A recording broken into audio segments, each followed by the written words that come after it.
Authorities are looking into possible external interference in addition to negligence or an accident as reasons for the warehouse explosion in Beirut. Locals are criticising leaders for their lack of action after at least 154 people died. The investigation at the blast site has started in earnest 3 days after the explosion. The cordoned-off area near where the ammonium nitrate was stored is being scoured for clues or evidence left behind in this field of debris.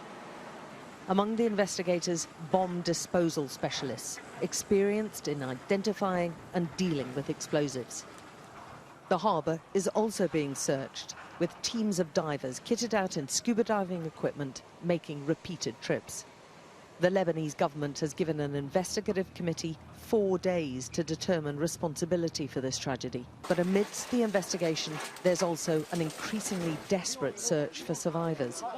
They've already located what appears to be the start of an underground network of panic rooms built beneath the giant silo stores. Now they're trying to shift the piles of rubble and spilt grain laying on top so they can investigate. They know that there's a labyrinth of subterranean chambers here.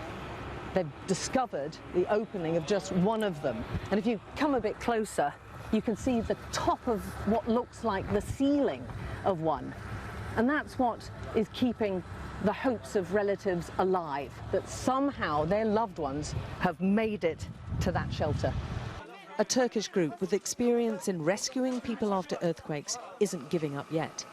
We encountered like these situations before. When you've actually pulled people out? Absolutely. After this length of time? Yes.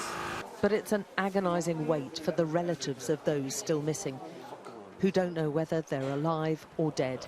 They have no faith in the promises of a government inquiry, and they're determined someone is held to account for this.